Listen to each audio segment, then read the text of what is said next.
চলো বন্ধুরা, এটা আমি একটু রাত্রিবেলা তড়কা বানিয়েছিলাম, সেই তড়কার একটা ভিডিও করে রেখেছি। তোমরা তো তড়কা বানাতে জানোই সবাই, তাও আমি একটু ভিডিও করলাম। তোমাদের যদি ভালো লাগে লাইক কমেন্ট শেয়ার করবে অবশ্যই। আর প্রতিদিনই তো ঘরের সংসারের কাজকর্ম ভিডিও দিই, আজকে একটু রান্নার ভিডিও নিয়ে চলে আসলাম।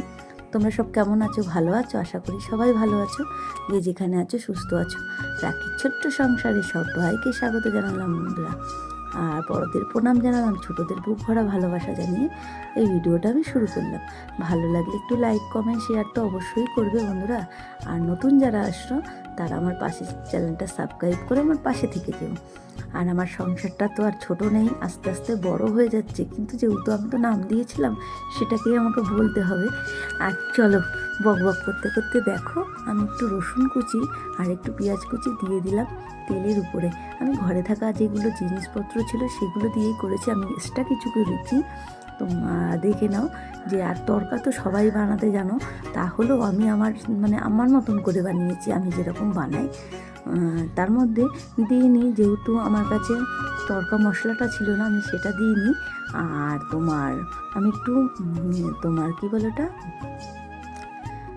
কী পাতা যেন বলে ওটাকে, ভুলে যাচ্ছি। কাসুরি মেথি, আমি না একটু কাসুরি মেথি দিই, সেটা আমার কাছে ছিল না। আর ধনেপাতা থাকলে 2 টুকরো দিয়ে দিই, যে আমার ছেলে যেহেতু খায় না, তো সেই জন্য না বেশি দিতে পারি না বন্ধুরা। ধনেপাতা দিলে আরও ভালো লাগে। তা আমি দিয়ে দিয়েছিলাম রসুন কুচি, আদা কুচি আর পেঁয়াজ কুচি, টমেটো কুচি, লঙ্কা কুচি দিয়ে ওটা ভালো করে ভেজে নিলাম। দেখো ভাজতে ভাজতে কী সুন্দর মশলাটা তেল ছেড়ে নিয়েছে। তার মধ্যে আমি কী করব, একটু জিরে বাটা দিয়ে দেবো। আমি সব কিছু দিয়ে যেরকম তরকারি করি আমরা, মাংস কষাই, আমি ওরকমভাবেই করি। কে কীরকমভাবে করে জানি না, কিন্তু আমার ছেলে মেয়ে বলে যে খুবই ভালো হয়। তা আমি আবার কী করি বলো তো, যে চিনি খাবে দেবে, না খাবে না দেবে। আমরা সব তরকারিতেই মোটামুটি 2-4 দানা দিই, যাতে ব্যালেন্স আছে, যেহেতু আমরা ঝালটা বেশি খাই। এবার শোনো, যদি মিষ্টিটা না দিই না, তাহলে ঝালটা হয়তো পরিমাণটা বেশি হয়ে যাবে। সেই জন্য ব্যালেন্স আনার জন্যে আমি সব তরকারিতেই একটু একটু চিনি দিয়ে থাকি বন্ধুরা, খালি মাছ বলতেই দিই না। আর দেখো এই যে সব দিয়ে নিলাম উপকরণ, বললাম কি, আমার ঘরে থাকা উপকরণ দিয়েই আমি ভাজতে ভাজতে দেখো কি সুন্দর তেলটা ছেড়ে যাবে। তার মধ্যেই দিয়ে দেবো আমি একটু ফাঁকা করে, মাঝখানটা 2টো ডিম দিয়ে দেবো। যদি আরও কেউ বেশি ডিম দিতে চাও দিতে পারো, তার ভালো লাগবে, যত দেবে তত তো সুন্দর হবে। আমি 2টোই দিয়েছি। দেখো কি সুন্দর তেল ছেড়ে গেছে, দেখেছো? ভাজতে ভাজতে তেলটা যখন ছেড়ে দিয়েছে না, তখনই বোঝা যাচ্ছে, যখনই গা দেখবে তেল ছেড়ে দিয়েছে, তখনই বুঝতে পারবে জিনিসটা সুন্দর হবে। যতক্ষণ না যে কোনো জিনিস রান্না করতে করতে যদি এরকম তেল না ছাড়ে, মনে কিন্তু শান্তি হয় না যে রান্নাটা ভালো হয়েছে। যখন এরকম ছাড়ে তেলটা, তখন মনে হয় যে পরিপূর্ণ রান্নাটা হয়েছে। তা আমি কী করছি, যে মাঝখানটা বললাম ফাঁকা করে দেবো, দিয়ে ওখানটা আমি একটু করে মাঝখানটা ফাঁকা করে দিলে তেলটা গড়িয়ে গড়িয়ে চলে আসবে। আমি এক্সট্রা কোনো আর তেল দেবো না, ওই তেলের মধ্যেই আমি 2টো ডিম ফাটিয়ে দেবো। দিয়ে আস্তে আস্তে নাড়া দিতে দিতে দিতে দিতে দেখবে ওটা পুরো ঝুরি হয়ে যাবে। কি সুন্দর! তোমরা অনেকে আলাদা করে দেয়, আমি আলাদা করে দিইনি, আমি এরকমভাবে দিয়েই করলাম। যেহেতু ওখানে তেলটা রয়েছে, ওই তেলটাই আমার কাজ মিটে যাবে, এক্সট্রা কোনো আর তেল দেওয়া লাগবে না। আর কোনো গন্ধও আসবে না। তোমরা ভাবছো যদি গন্ধ আসে, কোনো গন্ধ আসবে না, যেহেতু এতে পেঁয়াজ রসুন সবই তো দেওয়া আছে, সেই কারণে। তা করেছিলাম, পরে আমার ছেলে মেয়ে বললো ভালোই হয়েছে খেতে। তা আমি এবার ছেলেকে একটু নুন দেখিয়েছিলাম, যেহেতু আমাদের বাড়িতে নুনটা একটু বেশি খাই। আমার হাতে খুব নুনটা হয়ে যায় বন্ধুরা, আমি সত্যি কথাই বলি। সেই জন্যে না, আমি যে বাড়িতে রান্না করি আমি নুন কম দিয়ে রান্না করি, বৌদিকে বলি যে নুনটা দেখবে। যেহেতু কেন, তোমার বৌদি বলে কি, তুই নুন পুড়িয়ে দিবি, আমি দেখছি। আমি বলি বৌদি আমি নুনটা বেশি খাই, তাই নুন দিয়ে দেবো। সেই জন্য বৌদিকে বলি, বৌদি নুন দেখে মাঝে মাঝে, আর মাঝে মাঝে বলে কি সব ঠিকঠাকই হয়েছে। সব তো আর ঠিকঠাক হয় না, মানুষ যখন তখন তো ভুল হবেই, কম বেশি তো হবেই। দেখো বন্ধুরা, বক বক করতে করতে দেখো কি সুন্দর ঝুরি হয়ে গেছে। দেখো একটা একটা করে, বুঝতেই পারবে না যে আমি ওটার ভেতরে দিয়ে নিয়েছিলাম। যেহেতু দেখো কি সুন্দর ভাজা হয়ে গেছে, তোমাদের দেখাচ্ছি। আর যেহেতু আমি এক হাতে ক্যামেরা ধরেছি, সেই কারণে না তোমার ক্যামেরাটা তোমার উঁচু নিচু হয়ে যাচ্ছে বন্ধুরা। দেখো কাঁপতে রয়েছে, কিছু মনে করো না, তোমরা একটু মানিয়ে গুছিয়ে দেখো, বারবারই বলছি আমি। তারা ভুল হলে একটু ক্ষমা করে দিও অবশ্যই। আর এভাবেই আমার পাশে থেকো, বারবারই বলি আমি। আর রোজই তো বললাম যে ঘরের কাজ নিয়ে আসি, আজকে ইচ্ছা করলো একটু রান্নার ভিডিও নিয়ে আসি, তাই জন্য নিয়ে আসলাম। আর ডালটাকে আমি আগেই সেদ্ধ করে রেখেছিলাম, আর এগুলো দিনের বেলা সব কেটে কুটে আমি গুছিয়ে রেখে দিয়েছিলাম। যেহেতু আমার মেয়ে আজ বললাম যে সব কাজ করেছিল, তোমরা তো জানোই আগের ভিডিওতে, সেই জন্য আমি বসে থেকে কী করবো, যেটুকু কাজ এগোনো যায় আমি কাজগুলো করে সব রেডি করে রেখে দিয়েছিলাম। আমার ঘরের কথাও বলে নিলাম বন্ধুরা, আর এদিকে রান্নাও দেখিয়ে নিলাম। যেহেতু আমি তো সব ভিডিওই দেখাই, তোমরা তো জানো আমি আনন্দ করতে ভালোবাসি, তাও তোমাদের সামনে ছাড়ি, আর দুঃখে থাকলেও তোমাদের কাছে ছাড়ি। তোমরা হচ্ছ আমার পরিবার, এখন আমি তোমাদের নিয়েই চলি। তোমরা যদি পাশে না থাকো তাহলে কে থাকবে বলো?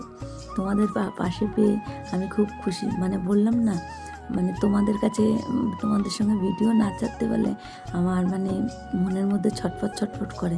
আমি আজকে ভিডিও দিইনি, তো একটুখানি ভিডিও দিলেও মনে হয় দিই, কিন্তু যেহেতু সংসারে অনেক কাজ থাকে সব সময় সব ভিডিও দিয়ে পারি না, কিন্তু আমি ক্যামেরা বন্দি করে রাখি তোমাদের জন্যে, পরে ছাড়লেও তো ছাড়তে পারবো, সেই কারণে। চলো দেখো কি সুন্দর একটা একটা ঝুড়ি হয়ে গেছে, দেখেছো? তোমাদের দেখাচ্ছি, দেখো যে একটা একটা করে কি সুন্দর হয়ে গেছে, দেখতে পাচ্ছ? যে আমি ওর ভেতরে দিয়েছিলাম বলে, তা বলে কিন্তু যে দলা দলা হয়ে থাকবে বা কিছু, সেসব কিচ্ছু হয়ে নেই। চলো এদিকে কষতে কষতে ওটাও বেশ সুন্দর তেল ছেড়ে দিয়েছে, দেখো তোমাদের সঙ্গে আমি নেড়ে চেড়ে কি সুন্দর করে দেখিয়ে দিচ্ছি, দেখো, দেখেছো? একদম সুন্দর নাড়াচাড়া হয়ে গেছে। চলো এবার সেদ্ধ করা ডালটা আমি ঢেলে দেবো।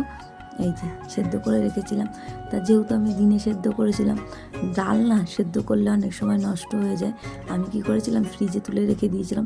আগের দিন আমি ডাল সেদ্ধ করে রেখেছিলাম, বাইরে রেখেছিলাম, ডালটা না আমার নষ্ট হয়ে গেছিলো, সেই কারণে ভয়ে আমি ফ্রিজে তুলে রেখে দিয়েছিলাম, তাই একটু শক্ত হয়ে গেছিলো। আমি কী করলাম, একটু ওটাকে মাইক্রোওভেনে দিয়ে দিলাম, জলটা মানে গরম হয়ে গেল আর ছেড়ে গেল, আর সামান্য একটু জলও দিয়ে দিয়েছিলাম, ওদিকে জলটাও গরম হয়ে গেছে ডালের সাথে, আর আমার ডালটাও গরম হয়ে গেছে, কি সুন্দর ছেড়ে গেছিলো, তা আমি দিয়ে দিলাম। এই দেখো, তারপরে একটু ছেলেকে টেস্ট করিয়ে দেখলাম, দেখার পরে তারপরে ছেলে বললো না ভালোই হয়েছে। তা আমি একটু এটা ভালো করে নাড়াচাড়া দিয়ে তারপর সামান্য একটু জল দিয়ে দেবো। দেখো সামান্য একটু জল দিয়ে দিয়েছি, দেখেছো কি সুন্দর জল দিয়ে দিয়েছি। দেখো কালারটা দেখো কি সুন্দর এসছে বন্ধুরা, দেখেছো? দেখো আমি একটু লঙ্কার গুঁড়ি দিয়েছিলাম, যেহেতু কাঁচা লঙ্কা কুচো দিয়েছি, ঝালটা তো খুব পরিমাণেই হবে, সেই জন্যে গিয়ে, আর আমরা খুবই ঝাল খাই বন্ধুরা, বলতে গেলে অনেকে আমাদের বাড়ির ঝাল খেয়ে বলে কি কি ঝাল হয়েছে। মানে আমি আগে যে কাকুর বাড়িতে রান্না করতাম, সে কাকু বলতো তোমার তরকারিগুলো কি কালার কালার হয়ে আমাদের বাড়িতে করতে পারো না?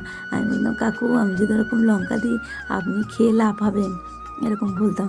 আর কাকু ওই বাড়ির কাকু মানে উনি একটু লাল লাল তরকারি খেতে খুব পছন্দ করতেন, তাই জন্যে গিয়ে আমার তরকারির কালারগুলো মানে আমার ভিডিওতে দেখতো, দেখে কালারগুলো দেখে বলতো তুমি আমাদের বাড়ি করতে পারো না, কিন্তু আমি করবো কী করে, যদি অত লঙ্কা দিই কাকু তো খেতে পারবে না, কাকু যেহেতু একদমই ঝাল খেতে পারতো না, সেই কারণে। তা কাকুরা যেহেতু কাশ্মীরি লঙ্কার গুঁড়ি খেত, কাকু একটু তেল মশলা দিয়ে মানে তরকারিটা যাতে লাল লাল হবে, তেলটা ভাসবে, সেইগুলো খেতে খুব ভালোবাসতো উনি। ওনার বাড়িতে যে রান্না করেছি আমি, কখনো তেল বা কম বা বেশি ওইসব কিছু বলেনি, ওনার তেল ভাসলে উনি সেটা খুব পছন্দ করতো, যে তরকারিতে তেল ভাসছে লাল টকটকে, এই কালারটা উনি খুব পছন্দ করতো। আর এখন তো আর আমি করি না, অন্য কেউ কাজ করে হয়তো, আমি জানি না, ঠিক বলতে পারবো না। ভালো লাগলে লাইক কমেন্ট শেয়ার, টাটা বন্ধুরা, তোমরা ভালো থেকো সুস্থ থেকো।